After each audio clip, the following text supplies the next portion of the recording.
I'm sitting in my living room at 3 a.m. and I can't sleep. Again, at 82 years old. You'd think I'd have made peace with my life by now. You'd think regrets would have faded away. That I'd have found some wisdom, some acceptance. But here's what nobody tells you about aging. The things you got wrong, they don't hurt less with time. They hurt more. Because now you see them. Now you understand exactly what you lost and why. And there's no time left to fix it anymore. Something that cost me my marriage, my relationship with my children, and years of happiness lost. But I was measuring success with the wrong ruler. And by the time I realized it, my loved ones had given up. When I was 25, I had a clear vision of success. A good job, a house, financial security, respect in my community. I wanted to be the kind of man people looked up to. The kind of man who had life together. I worked toward that vision with everything I had. 70-hour weeks, weekends at the office, trips away from home. I told myself it was temporary. I told myself I was building something. My family would thank me later. My wife, Caroline, she tried to tell me. God, she tried so many times. She'd say, Rich, the kids need you here. And I'd say, I'm doing this for us. I'm doing this so you don't have to worry about money, so the kids can have opportunities. I believed that providing financially was the same as providing emotionally. That food on the table meant presence at the table. Our oldest son, Michael, played baseball in high school. He was good, really good, made varsity as a sophomore. And I missed almost every single game. Not because I didn't care, I cared, I wanted to be there, but work always won. I'd tell Caroline to record the games. I'd watch later, fast forwarding to Michael's at-bats. I thought that counted. When Michael was a senior, they made it to the state championship. I promised I'd be there, promised. I had it on my calendar. I told my boss I'd need Friday off, but Thursday, our biggest client threatened to walk. My boss said, I need you on this, Rich. I know it's bad timing, but we need you. And I went. I chose a client meeting over my son's championship game. I told myself it was the responsible choice. We lost that client anyway. 3 months later, they went with a competitor. All that sacrifice didn't matter. But Michael, he never forgot. He never said anything directly, but something changed between us. A distance opened up, and it never fully closed. Now, before I tell you what happened next, listen. If you've ever chosen work over family, if you've ever said just this once, you need to hear this. Caroline asked for a divorce when I was 52. We'd been married 28 years, and I was blindsided. Completely blindsided. I thought we were fine. Sure, we'd grown apart a bit, but I thought that was normal. She said she'd been unhappy for over a decade. A decade. And I had no idea. I was living with blinders. She said she felt like she was living with a stranger, that I was physically present but emotionally absent. She said she'd spent years trying to connect with me, and I'd spent years half listening, distracted by work. She said she was tired of being lonely in her own marriage, tired of raising kids as a single parent, tired of competing with my job for attention and always losing. I tried to argue. I tried to defend myself. I said, I gave you a good life. You never had to worry about money. The kids went to good schools. We took vacations. And she just looked at me with this sad, tired expression and said, Rich, I needed you. And you were never really here. That hit me. But not as hard as it should have. I still didn't fully get it. I thought she was being unfair. I thought she was minimizing all the sacrifices I'd made. I thought she didn't appreciate me. We divorced, split everything down the middle. I moved into an apartment downtown and worked harder. Because that's what I knew how to do. When life got painful, when emotions got complicated, I worked. I solved problems. I achieved goals. Work was simple. Work made sense. Relationships didn't. My daughter Amy, she stopped calling. Started with missing my birthday one year, then Thanksgiving, then Christmas. I'd reach out and she'd respond with short, polite texts, but we never really talked. I told myself she was busy. Young people are busy. She had her own life, but truth was she'd given up. Michael got married when he was 29. I was invited, sat in the third row, but for the father-son dance, he danced with Caroline's new husband, the man who'd been there for his last 2 years of high school. The man who showed up. I sat at my table smiling like it was fine, like it didn't gut me, but it did. After the wedding, I tried to talk to Michael. Asked him if we could grab coffee sometime, really talk. He said sure, but he was always busy, always had plans, and eventually I stopped asking. I understood. I taught him, through years of example, that being busy was a valid excuse for not showing up. That work and obligations came before relationships. He learned that from me, and now he applied it to us. I'm 82 now. I've been retired for 17 years, and I have so much time. Time I said I never had.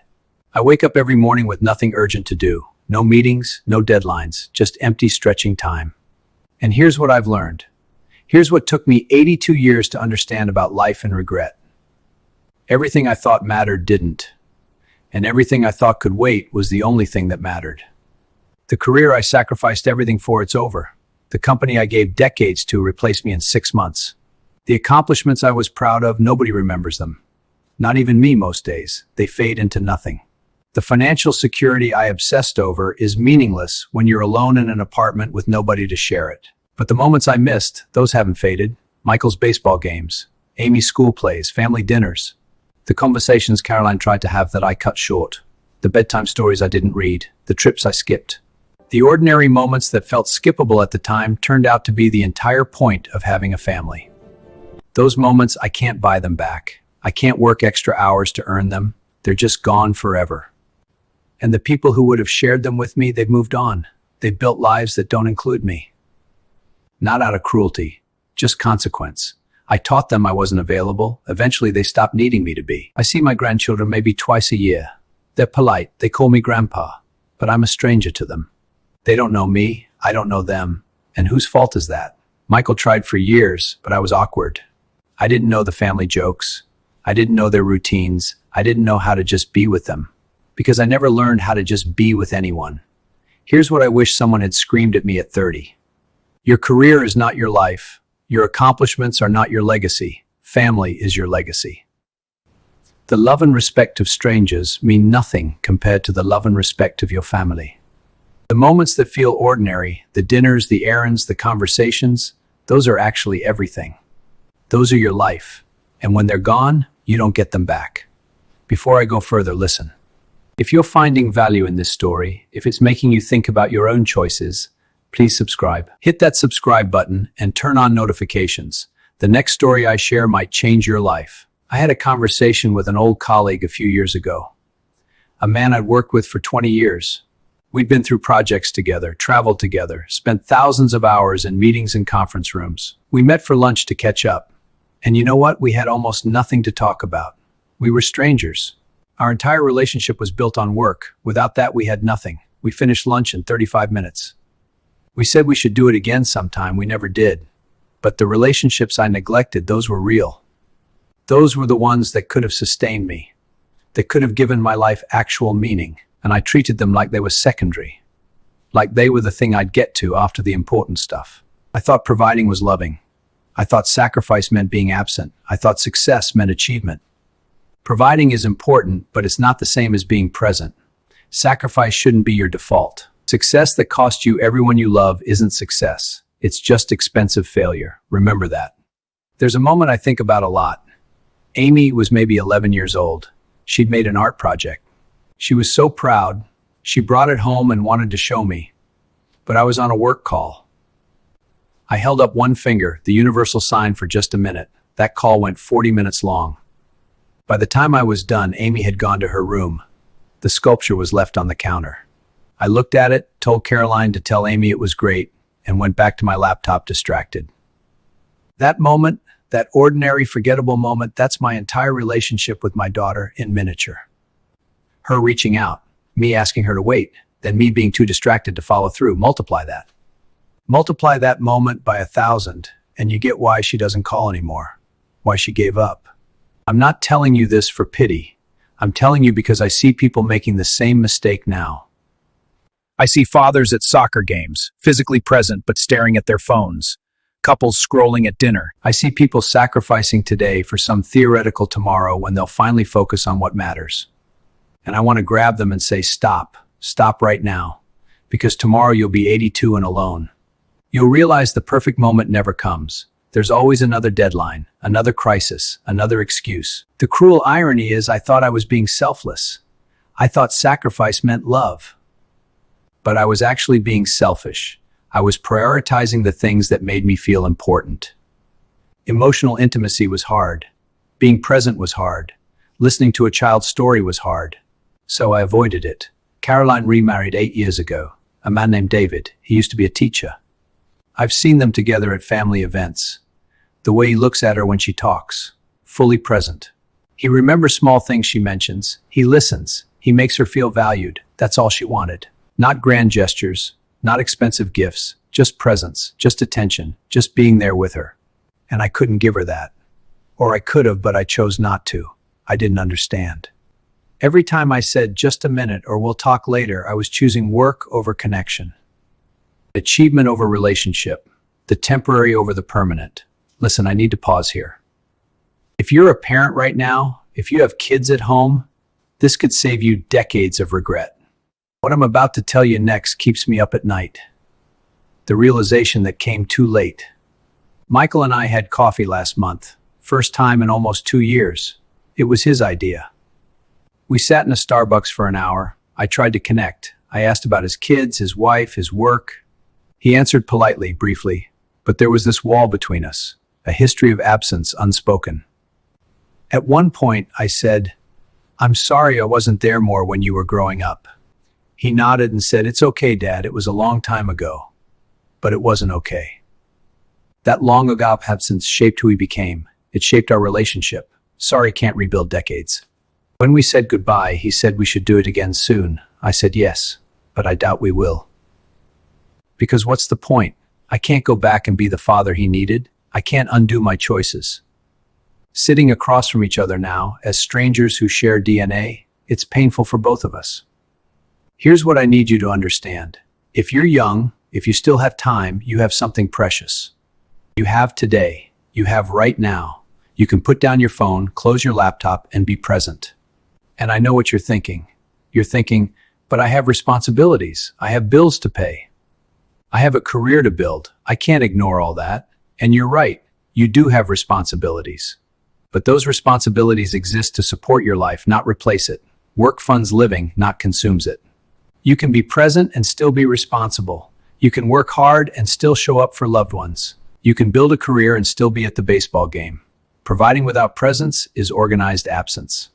If this is resonating with you, if you're realizing you might be making the same mistakes, subscribe now, because I'm going to keep sharing these painful truths. Maybe one story will wake you up in time. I failed at everything that mattered. I succeeded at career, money, respect, but it means nothing now. The only things with lasting value, the only things that give life meaning, are relationships and love. And I gave all that up for quarterly earnings, promotions, and professional respect. It was expensive failure. Now I'm an old man sitting alone in an apartment, surrounded by financial security with nobody to share it. If I could go back, I'd work less. I'd miss meetings. I'd tell clients no. I'd prioritize differently. I'd understand that being at Michael's baseball game wasn't about the game. It was about choosing him. That when I had to pick between work and him, I picked him. That he mattered more than anything else. I'd understand Caroline didn't need a perfect life. She needed me to share a real life with her. To be interested in her day. To remember what she told me. To look up from my phone when she spoke. To treat our relationship like it was more important than my email inbox. That's what she needed. I'd understand Amy showing me her art project wasn't about the project. It was about sharing pride. By making her wait, by asking her to compete with a work call, I taught her she was secondary. That other things mattered more than her. She internalized that lesson. It shaped how she sees me now. But I can't go back. Time doesn't work that way. I can only sit here with regrets and hope. To treat our relationship like it was more important than my email inbox. That's what she needed. I hope that someone hearing this will choose differently, will understand before it's too late. To be interested in her day. To remember what she told me. To look up from my phone when she spoke. I'd understand Amy showing me her art project wasn't about the project. It was about sharing pride. I'd understand Caroline didn't need a perfect life. She needed me to share a real life with her. That when I had to pick between work and him, I picked him. That he mattered more than anything else. Maybe someone will understand before it's too late that the urgent things usually aren't urgent. And the things that feel like they can wait usually can't. Your kids won't be young forever. Your parents won't be here forever. Your spouse won't wait forever for you to be present. The people you love have limited capacity for being second priority. Eventually they'll stop trying. They'll build lives without you. Not because they're cruel, because they're human. Humans need connection. There was a Saturday morning when Michael was 8. He came into my office while I was working. He said, "Dad, can we go to the park?" And I said, "Not right now, buddy. I have to finish this." He stood there for a minute, just looking at me. Then he said, You always have to finish something. And he left. I remember that moment so clearly, because even then, some part of me knew he was right. But I told myself, next weekend, we'll go next weekend. Next weekend came with another deadline, another project, another reason to say not now. And eventually Michael stopped asking. He stopped coming. He stopped expecting me to be available. And I told myself that was fine. He was becoming independent. But what I was really doing was teaching him he wasn't worth my time, that work mattered more, that his need for a father was less urgent than my need to feel productive. He learned that lesson. By the time I realized what I'd done, he'd already accepted I wasn't someone he could count on. I'm 82 years old. I've got maybe a few more years if I'm lucky, and I'll spend them knowing I failed. I failed at the only thing that mattered, being there, being present, being a husband and father. Don't make my mistake. Don't spend your life chasing things that won't matter and neglecting what will. Don't wait until you're sitting alone at 82, surrounded by success that means nothing, wishing you chose differently. Choose differently now, while you still can. The work will always be there. The deadlines will always be there. The meetings and emails will always be there. But the people you love won't. Their time runs out. When they're gone, when the chance to be present is gone, no success will fill that emptiness. And here's my final ask. If this story touched you, if it made you see something in your life, subscribe. Share this video with someone who needs to hear it. Someone who's always too busy. Someone who says later. Someone heading down the same path I took. Leave a comment and tell me what you'll do differently today. Right now. What call will you make? What person will you prioritize? What meeting will you skip? Because I can't change my story, but you can still change yours. My regrets can help you avoid pain. If my regrets help even one person avoid this pain, then maybe my failures served a purpose. Subscribe, comment, share, and most importantly, go be with the people you love before it's too late. Because presence is everything, love is everything, and once it's gone, no success can replace it. Go live differently. Go love differently. Choose connection over achievement. Choose family over work. Because the deadlines will always be there. The meetings will always be there. But people won't. Your kids won't be young forever. Your spouse won't wait forever. Your parents won't live forever. Humans need connection.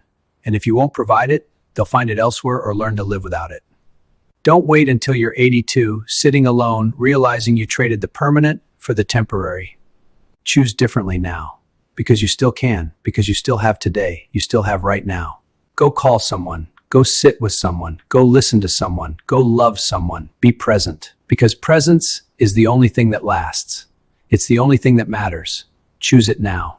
Share this story with someone who needs to hear it. Someone who's too busy.